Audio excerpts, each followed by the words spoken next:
This video is sponsored by World Anvil. The monsters in your D&D game want to win.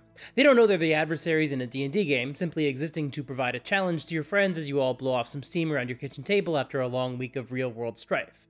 The monsters in your game should function like intelligent creatures that have clear goals like self-preservation.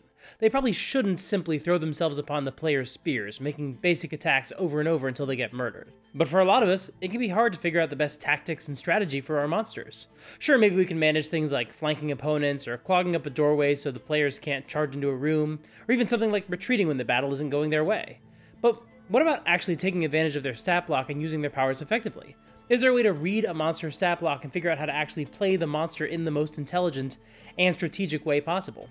Well, sure, if you had loads of time on your hands, you could do a deep dive into every monster stat block in the monster manual and try to extrapolate the best ways to deploy any given monster's abilities against the players in combat, but I don't know, man, that sounds like a ton of work. And thankfully for us, somebody else already did all that work. Because this book, The Monsters Know What They're Doing, by Keith Ammann, goes through nearly every creature in the 2014 Monster Manual and figures out how to use their stat block in the most effective way possible. This project began as a series of blogs and was eventually published as a book, with some other follow-ups and spin-offs as well. And I really do strongly recommend this book to any new game master. Yes, the 2014 Monster Manual is going to be obsolete in a few months, but I still think it's absolutely worth picking up this book. Not only because a lot of people are probably going to stick with 2014 D&D, but because the philosophy of this book is absolutely essential to running a more tactical and strategic game, as well as just trying to treat the monsters in this game as if they're real creatures that actually care about making it through the fight. Even if you're just a dingus like me who isn't smart enough to contend with the wits of your players all on your own, this book can absolutely give you the tools you need to completely rethink your approach to D&D. I know this feels like an ad. I promise it's not. This video wasn't sponsored by Keith Ammann or Saga Press or Simon & Schuster. This is just a cool resource that I think would help enhance your games a whole lot. Of course, I'm not opposed to doing an ad for a cool resource that I think could enhance your games a whole lot, which is why this video is sponsored by World Anvil. World Anvil is a fantastic online resource that allows you to create articles based on your own homebrew world. You can create an article for an individual monster or villain, and then you can add notes into the article that only you can read, so you can take notes on the monster based on their chapter in this book, and then include those notes in your article. And then you can have the article open, but only you could see the notes. And then you can even include the stat block in the article and roll your dice through the website. In fact, they've got a whole DM screen feature, so you can literally run your games through the website while also being able to access your articles at the same time. And if you visit worldanvil.com/supergeekmike and use the promo code SUPERGEEK at checkout, you can save 51% off of any annual membership. Once again, that's worldanvil.com/supergeekmike and use the promo code SUPERGEEK. Thanks so much to World Anvil for sponsoring this video. Now, I should be clear, the thumbnail for this video is a joke. This book can't really be a stand-in for the Monster Manual. First of all, there are no stats in this book, it's just referencing the creatures in the 2014 Monster Manual. Every once in a while, Keith will suggest some mechanical improvements, and in the chapter on NPCs, he did present a brand new stat block for a cut purse, since there wasn't an NPC stat block that served that core fantasy. But mostly, any suggested changes to the stat blocks are usually the exception. This is less of a monster manual full of stats and more of a playbook. And of course, all the advice in this book is just a suggestion. Obviously, you're free to deviate from Keith's ideas and do whatever makes the most sense for your own table. But even if that's what you do, I still find that thinking about Keith's ideas is enormously helpful. And as he discusses in the intro to the book, he really taught himself tactics through the act of writing these blog posts and books. So no matter where you are in your GM journey, if you want to start thinking more tactically in your D&D games, you could actually just start right now. In fact, I talked to Keith Ammann about this book, including what prompted his journey of analyzing monster stat blocks to derive their tactics, and he had this to say. For me, it was jumping into 5e for the first time with a group of players who were new to the system, being new to the system myself, and using what I knew from the past, but still largely flying by the seat of my pants, and realizing that it was not producing the experience that I wanted my players to have. I wanted them to have an encounter in which their opposition felt like something unique, something distinctive, something memorable. And the first time I did it, I didn't think it really provided that. And I wanted to find out what I was missing that I could bring to the game in order to give that more memorable quality to the encounter. And I did that by giving the stat block a close read and trying to figure out, okay, what did I overlook? What is there in this stat block that will tell me, the DM, how I should be running this? And how is that different from what I did? And that exercise led through various turns and twists to the blog. Now, I think we can all understand the idea behind the advice that the bad guys want to win. Your monsters want to beat your heroes in combat. And a lot of this book is about the tactics those enemies could use to really pose a threat to the heroes. But in order for the bad guys to win, they have to live. And that's hard for me to remember sometimes. In my games, I often struggle with when to have the enemies retreat. I've absolutely been guilty of just having the monsters throw themselves at the players endlessly without regard for their own safety, basically by default. And even when I do remember to have an enemy retreat when things start looking bad, there are still plenty of fights where my bad guys don't even think about running until the fight has really gone south for them, and by that point it's basically too late. And honestly, that's not a terrible approach. Let's be clear, when you're trying to master D&D combat strategy, you need to be kind to yourself, because it's going to take time for you to begin to internalize this advice in every game. And even if your monsters aren't tactical masterminds, basically anything you do to make your monsters not just generic minions who will fight to the death will honestly go a long way.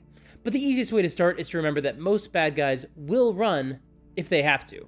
Right at the top of the book, Keith explains how he uses the intelligence and wisdom scores of a creature to determine how likely that creature is to make plans, how well they can understand the threat adventurers face, and how likely they are to retreat. And he draws a distinction to make it clear that with the advice he presents in the book, not all of these creatures are necessarily going to make the optimal strategic moves on every turn. Instead, he's trying to get into the heads of these creatures and basically roleplay them to figure out how smart and canny they are. Because some creatures genuinely are not smart enough or brutal enough to always prioritize the most lethal strategy possible. For example, according to Keith's criteria, an Ankeg is not intelligent enough to try to line up its enemies to hit as many combatants as possible with an acid spray. However, that is the sort of mental calculus that it's fair to assume an Archmage would do, to target as many enemies as possible. And while you might not necessarily agree with that idea in theory, I think when you read the book, you'll find that Keith's argument is extremely persuasive. Likewise, Keith suggests conditions for what might cause any given creature to retreat.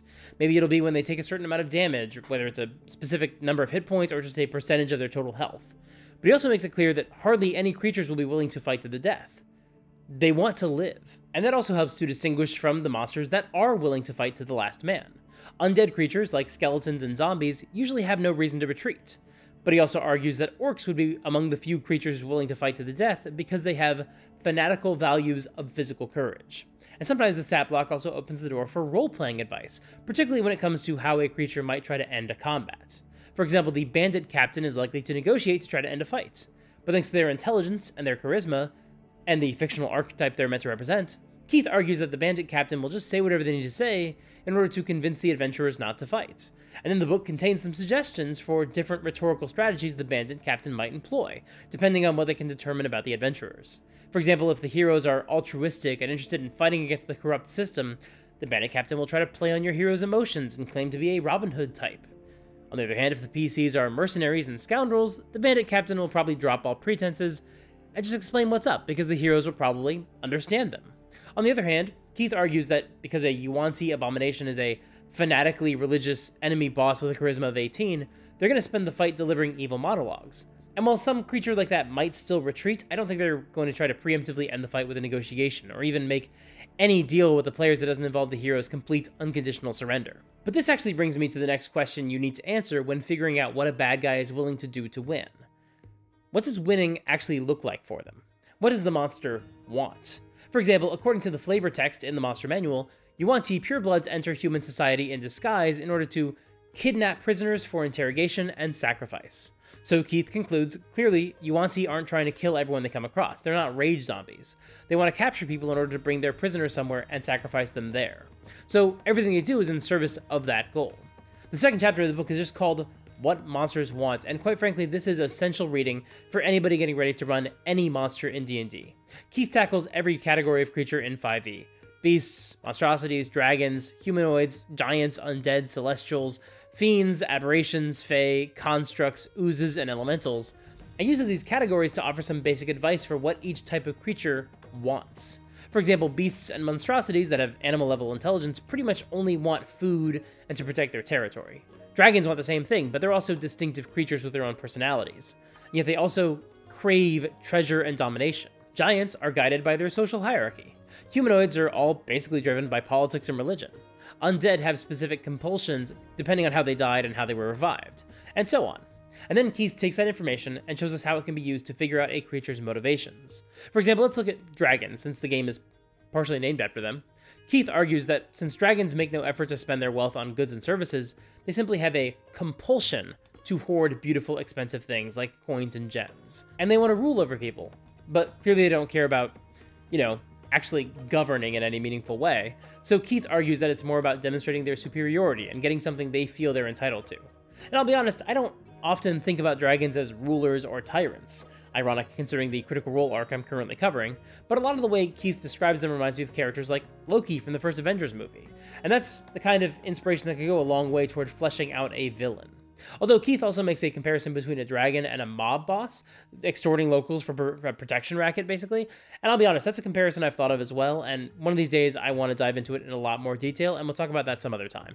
I treat every monster as an independent living entity in the world that has its own goals and its own methods, and these are methods that have served it and its forebears in the past, and that it has settled on these as the way to go about getting what it wants, and now it's going to use it against the players. And it's something that DMs can use during their preparation, their session prep, to give themselves a kind of flowchart or set of bullet points, however you prefer to take notes, to guide you through the choices that the monster makes in the combat encounter, so that you don't have to try to do that during the session when you also have tons of other things competing for your attention at the same time.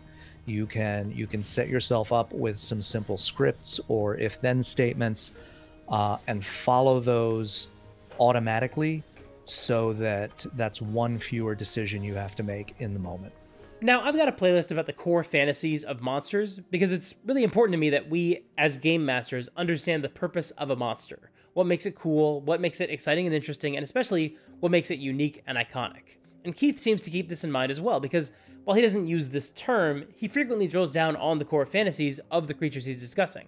To illustrate what I mean, I'm going to focus on the humanoids chapter, because I think it offers a really good example of what we're talking about.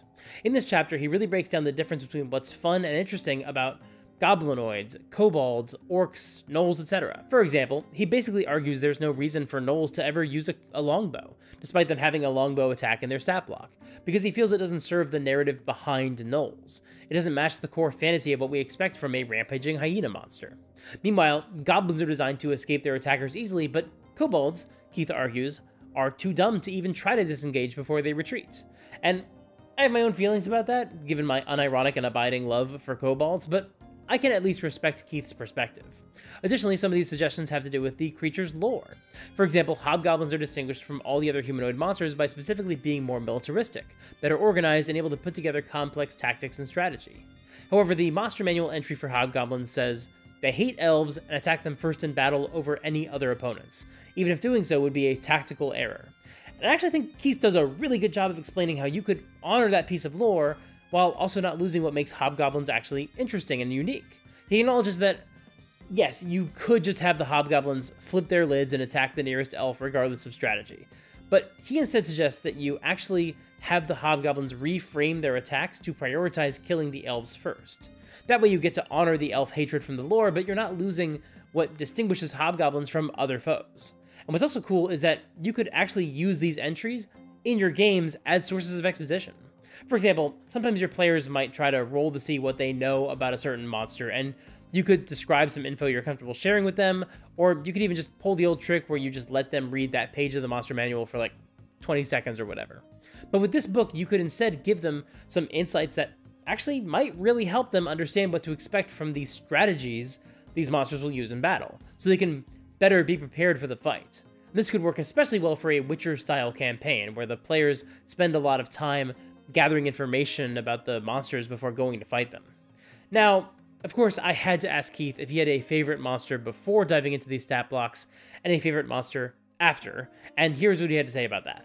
I had favorite illustration. Because keep in mind, my history has a very big lacuna in it. I got my start with AD&D and then drifted away from D&D into other games, stopped playing for years because adulthood, and then only came back with 5th edition. So there's that big gap in between during which I wasn't really engaged with the game at all. I was hearing stuff about it secondhand, and that was the extent of it.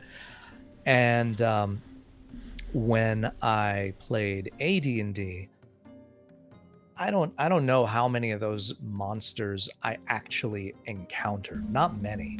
Did you ever run in AD&D, or were you only a player? I did. So I was with a group of 3 friends, and we had a party of 4, 3 PCs and a DM PC, and we rotated the DMing seat. So my friend Julian went first, and his character was essentially an NPC who was along for the ride. And then my friend Matt did one, and then my friend Byrne did one, and then I did one. And each time, our character was the NPC. And I like the fact that I batted cleanup in that situation, because it gave me 3 different models to learn from before I did it myself. But we did a lot of homebrew stuff. And so even in just, I think we only got through 5 adventures total. Maybe we didn't even get through the 5th. But even in those adventures, we only encountered official monsters a fairly small number of times. And so I don't really have any strong recollections of what it was like to fight this monster or that monster or the other monster, except I do remember that there was not a lot of distinction drawn between various monstrous humanoids: goblins, orcs, kobolds, lizard folk, UNT. I don't even think there were UNT at that time yet. They're meatbags. They're sacks of hit points at that point. But I remember some of the art. The Barghest, the Rakshasa, you know, all those really good David A. Trampier illustrations. Oh my God, that dude was a master. That I remember. But in terms of actually fighting specific monsters, I don't really have a lot of recollection from back in those days. So the ones that I'm particularly attached to and partial to now are ones that I've encountered through this process of analysis that I do, and through using them in my own games now, because now I'm looking at them as a critic or an exegete and thinking not just how do I run this monster, but what makes it particularly good, or what does it seem to be missing? You know, what is it trying to do, and is it doing it, and is that something that's worth doing? And now I definitely have favorites from 5e. Well, you can't leave us hanging like that. What do you consider some of your favorites, if it's a top 5 or a top 3 in 5e? Goblins are a sentimental favorite. Really? They are the first one that I analyzed. Well, they're the first one I encountered. Lost Mine of Phandelver. Of course. They're the first one that I analyzed. And they're the first one where I really had that aha moment, like, oh, that's what these do. And it was an interesting thing, you know, it was a cool thing, a memorable thing. They are hit and run attackers. They slip out of your reach, you know. They are crafty and just irritating. And when you know that about them, when you've figured out that's how they work, now you know how to use them. And I could get a lot of use out of goblins now.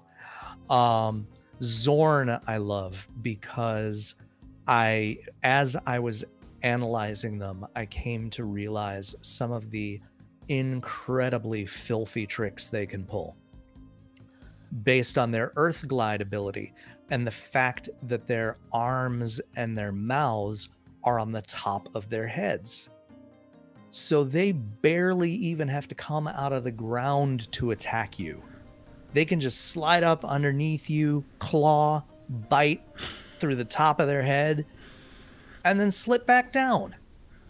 You know, or if they do stay up, they've got 3/4 cover because 3/4 of them is buried, you know, and they can just, you know, they can go underground and you don't know where they're going to pop back up again.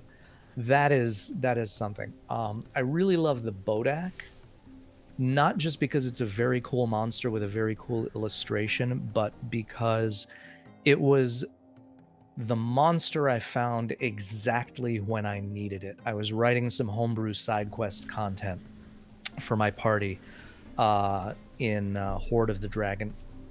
Sorry, Rise of Tiamat. We were already on Rise of Tiamat, and you know, they were doing some side quests that took them among the Uthgard, and they encountered this one tribe that they were trying to recruit to fight off a warlord. It was a whole thing, and this tribe is like, you know, we don't trust you. You have to prove yourselves to us. Take care of this spook for us. We don't know what it is, but it's out there, and the warriors that we've sent to deal with it have not come back. You find out what this thing is and take care of it, and we'll consider allying with you.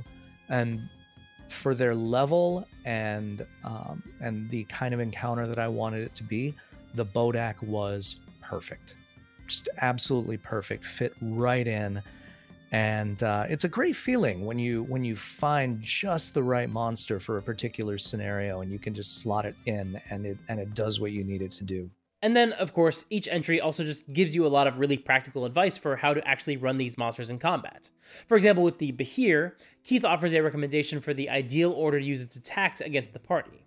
This is kind of reminiscent of the action-oriented monsters approach from MCDM, but in this book, Keith typically doesn't revise the stat block, with very few exceptions. Instead, he just works with what has already been published to offer you the best suggestions for how to run that monster in combat.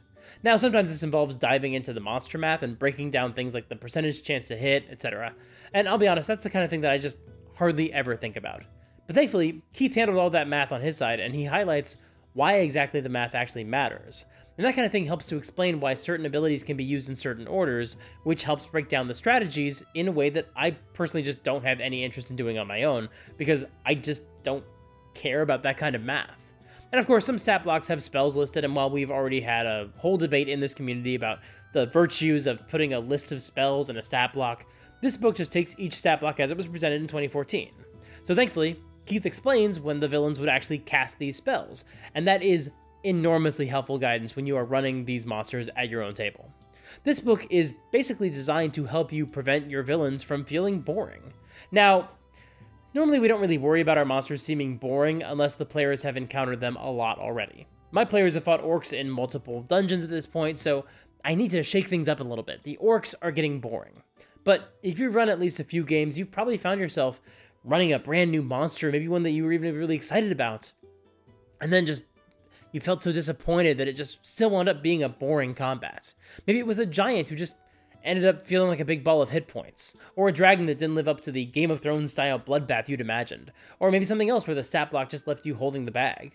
But the point is, even a cool new monster can fall flat with the wrong tactics. And again, it is not your fault if that happens.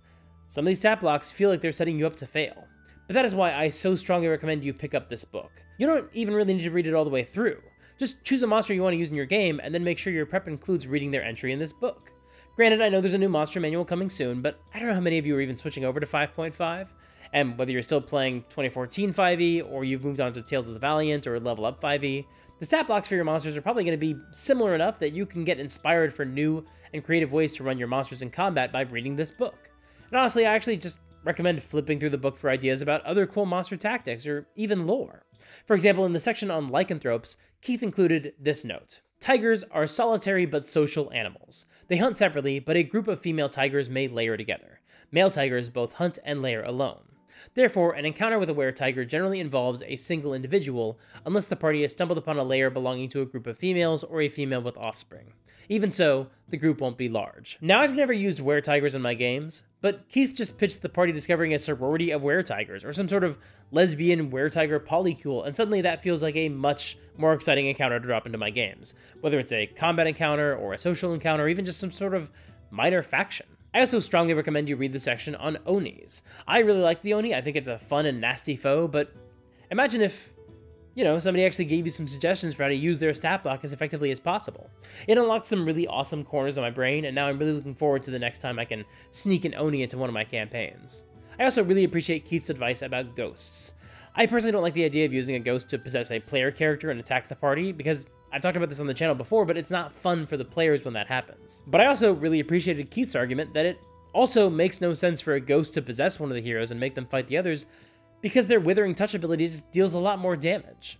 I also love that Keith recommends the exact tactic I use whenever I deploy Marrows, which are one of my favorite low-level monsters to throw at a party. They're so nasty and brutal, I love them. So given how much time he spent reviewing the stat blocks for all these monsters, I asked Keith if he had a monster that he really liked in theory, but where the stat block just totally missed the mark and fell short of what made the monster exciting. I think you're alluding to the Mind Flayer, where the Mind Flayer is supposed to be this psychic mastermind, extremely powerful and scary, and in 5e, it just can't do that much in terms of, you know, like brainwashing people and taking control of them. You have to do a lot of hand waving and a lot of work through minions in order to make it work, or just make some wholesale changes to the stat block. But you know, that one, I guess I feel like that one is a little water under the bridge at this point, because I'm so busy being annoyed at Spelljammer. Tell me a little bit about that. Spelljammer has like a dozen monsters in it that feel so half-baked, so poorly thought out. And the one that sticks in my mind right now is the Eyemonger. The one that supposedly disguises itself as an asteroid, but really what it's disguising itself as is a 12-foot boulder. Like a perfectly spherical 12-foot boulder that's not going to fool anybody. And like, why would you ever go near this thing? And even if it does manage to you know, bite somebody and swallow them, it moves away so slowly that it can't run away. Or alternatively, it just floats straight up and you can never get it again. It's just a real what were you thinking. And I had a number of those moments in Spelljammer. I felt very frustrated with that one particular product. In most cases, I can find something to appreciate and something to use. It's a pretty rare occasion that I find something that makes me think either this was not worth doing, or this just can't do what it's supposed to do. Which is why the density with which it happened during Spelljammer was particularly frustrating to me. They're really, I mean, considering how many monsters I've looked at, which at this point has got to be over 500, maybe over 600, it's actually pretty impressive that there have been so few cases of that. Now, Keith and I talked about one more thing during our conversation about his book. I asked him if he could think of a memorable encounter from one of his games where his approach to stat blocks really made a difference. And what I love the most about his answer is that it actually incorporated everything I've just discussed about this book. It's about a bad guy who wants to live, and who also wants something specific, and about giving the players the quintessential experience of dealing with said monster, and of course, the monster just being cool and fun to run in combat. It takes all those ideas and distills them into one story. Curse of Strahd. Now, I don't think it's spoiling a lot to say that Strahd is a mostly off-the-rack vampire. A spellcasting vampire, so he has that aspect to him. But he's not like a special case of vampire where his stats are wildly different. He is a vampire out of the book, with spells. And this is a bit of a spoiler for anyone who might be going to play Curse of Strahd in the future. So plug your ears, kids. Or skip ahead to the bookmark that Mike is going to put into this video. When Strahd first encounters the characters, it's supposed to be around level 5. To invite them to his castle so that he can take their measure. And then the ultimate confrontation against him isn't supposed to occur until they're level 10 or 11. So we're going from a situation, we have one situation in which he is wildly the party's superior, and another situation in which he is their equal or they are superior to him. So when I ran Curse of Strahd for my players, they were way out of the way when they were level 5. They got his note inviting him to dinner, or inviting them to dinner, and they said, nope, nope, nope, nope, nope, nope, nope. We're not going to do that. Nope. And they spent a couple of levels assiduously avoiding him. So he didn't actually show up until they were level 7, I believe. But even then, a vampire is more than a match for a level 7 party. And one of the recommendations that I make in the Monsters Know What They're Doing when you're dealing with a vampire is a vampire just talks to you and tries to take your measure while he's talking to you. And then he just charms somebody. And then he charms somebody else. And, to see how much he could get away with. Now, I thought... I was sure he was going to manage to charm at least 1 out of 5 party members. Thought there was a decent chance he might get 2. He got 3. And the other 2 PCs were panicking. And especially after that, and after they saw how fast he moves, because vampires as a legendary action have their movement. So he's zipping all over the place. You can't get away from him. Yeah, and they were freaked out, and just like ran and hid. And the others, of course, because they were charmed, they're like, well, yes, we're definitely going to go up to Castle Ravenloft for dinner. Why wouldn't we? He's such a gracious host. And one of them had the amulet. I think it was the holy symbol of Ravenkind. And the other 2 who were not charmed were like, we can't let them take that to him. We have to figure out how to deal with this. Actually, at the nudging of one of the charmed characters who wanted to like instigate something fun, they basically just like pulled a kind of a hit and run maneuver where they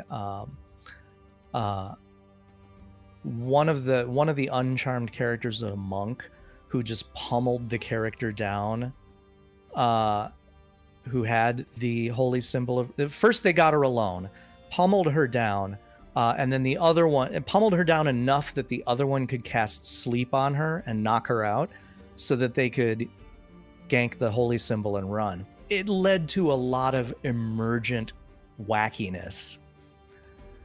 All because the vampire was able to charm 3 members of the party so easily. Now, fast forward to when they have finally come into their power, their full power, and they're confronting Strahd in Ravenloft. My wife's character, I have to give her full credit for this because it was an amazing moment. Her warlock character, who up to that point, she had been one of the charmed characters. She was actually the one that the holy symbol was stolen from. And Strahd had actually been thinking for a while, like, this person could be a friend to me or even a possible successor. And now she's walking up to him and saying, Rahadin is gone. Your brides are gone. I'd ask you to make me an offer, but at this point, I don't think you have anything left that I can't simply take from you. Damn. That is cold. And Strahd ran, pulled a Count Rugen, just turned and ran, because at that point, you know, vampires are very intelligent. They have high wisdom. He looked at them and sized them up and said, oh, heck, I can't win this fight. So he fled. And it became a cat and mouse game where they had to find him in Castle Ravenloft, wherever he was, and hunt him down. You know, now he was the quarry and they were the ones hunting him, and he had to pull out every trick in his box to try to stay away from them, which he ultimately could not do. And all of that was played strictly by the book. But see, the thing is, Strahd is smart. Mm-hmm. He is smart. He is not going to put himself in a toe-to-toe fight against people who can take him. He's got to do, you know, cat and mouse. He's got to turn from the dominant overlord to the guerrilla fighter. And he can do both, but he has to know when it's time to switch. And he does know when it's time to switch. And that's an important part of his character, is he knows when he's in charge and he knows when he's beat. I really appreciate Keith taking the time to talk about his book, where he went through almost every monster stat block in the monster manual and detailed how to do something cool and interesting with them all in combat. But of course, when I read the book, I noticed he'd skipped one of the monsters from the monster manual, and it didn't seem to be an accident, because not only did the monster's stat block not get any love in the book, but he even included an offhand insult toward the monster in another passage. So I had to ask Keith Ammann, why do you hate flumps? Because they're so dumb. They're so dumb. I mean... That's what's great about them. I first encountered them in the AD&D Fiend Folio. And I gotta be honest, you know, there are lots of players out who, when they come to D&D, their favorite alignment is chaotic stupid. I mean, everyone goes through the chaotic stupid phase, I think, especially if you start playing when you're a teenager. And I went through that phase, but I went through it pretty quickly. And I, you know, I looked inside myself and said, you know what? Lawful good is not that bad. Lawful good is respectable. You know, it's good to be lawful good. There's nothing wrong with it. It's not, you know, it's not something to be embarrassed by. So I get the Fiend Folio, and I'm looking through the whole thing, you know, as you do, as one does. And like the only lawful good monster in that entire thing is this ridiculous tentacled flying pancake. Why does this even exist? What is the point? It's like, it's mockery of lawful good. It's just, and you know, and if you read like Order of the Stick, the flumps are the running joke, you know? It's, they show up and they get killed, or they show up and they get abused. And it's like, come on, you know, why was this thing created solely to be a punching bag? It is a monster without dignity, and I cannot abide it. So I thought its lack of presence here was more due to its very poor strategic capability. It seems like it's more of an ideological offense to you. Oh, no, it is absolutely an ideological offense to me, and I've never used one in my games. And you know, there's a researcher named Janelle Shane, who I used to follow because she used to cover some of the more entertaining outputs of different AI projects. I don't find AI funny at all anymore, so I've kind of stopped following her work. But she did at one point train some kind of model to make up the names of potential D&D spells. And one of them that I just found gut-bustingly funny. You know, in that way when something is a little funny, but not nearly as funny as it hits you, but for some reason it hits you in such a way that you just cannot stop laughing about it. You know what I'm talking about? So there was one of those in the D&D spell list, and it was Barking Sphere. And so I have in my campaign canon replaced the wild magic result table entry for sorcerers. The line where it causes flumps to appear, it creates a barking sphere instead. Just a big 5-foot diameter ball of brown hair with a snout that starts barking. I would rather have a barking sphere than a flump. My affection for flumps notwithstanding, I don't think you're losing anything when that's the result on the wild magic chart. If that's all the flump is, I think that's fair. I will say we had that result come up in one of our games once, and because the flump was sentient and it appears for, 60 seconds and then vanishes, its vanishing was played very much like Spider-Man fading out at the end of Infinity War, where it was just like, oh, I don't feel good. What's happening to me? So that was the benefit, but I wouldn't say that the other appearances of the flumps couldn't have been replaced by very clever dogs. So fair enough. I really want to thank Keith for taking the time to discuss his book. And believe it or not, we actually talked about more than just the book. We also talked about how to use a stat block to figure out the perfect battle map to tie to your monster so you can get the most interesting combat possible. And that video is coming out tomorrow, so keep an eye out for that. I really want to thank Keith so much for his patience as well. We were originally supposed to do this call about 8 months ago, specifically so I could get the call recorded before my baby was born. But then my baby was born 5 weeks early, so we kind of had to push it. And Keith has been so patient as we've been working on scheduling this call, waiting for me to have enough free time, and let's be honest, enough functioning brain cells to hop on the line for an hour. And you know who else has been patient? One of my viewers, Squidly1. 2 years ago, to the month, December 2022, Squidly1 sent me a gift off of my Amazon wishlist. Actually, they sent me 4 gifts. The 4 books written by Keith Ammann, all about strategy in D&D. The Monsters Know What They're Doing, Live to Tell the Tale, More Monsters Know What They're Doing, and How to Defend Your Lair. And so I made a plan. I was going to discuss these books when we got to certain moments in my Critical Role Demystified series. For example, for the first book, The Monsters Know What They're Doing, there could be no more perfect time to discuss monster strategy than after the Western arc, after Vox Machina fought Kevdak and the other Goliaths, and after their 2-episode-long battle with Umbrasyl. But then, like I said, that didn't wind up being possible. But now, Vox Machina has been through some more incredibly brutal battles, most notably against Ripley the Evil Gunslinger. And so now the time has finally come to talk about this book, The Monsters Know What They're Doing. And yes, I do still plan to discuss more of these books, ideally when we hit certain thematically relevant episodes of Critical Role, so my videos can all have some synergy to them.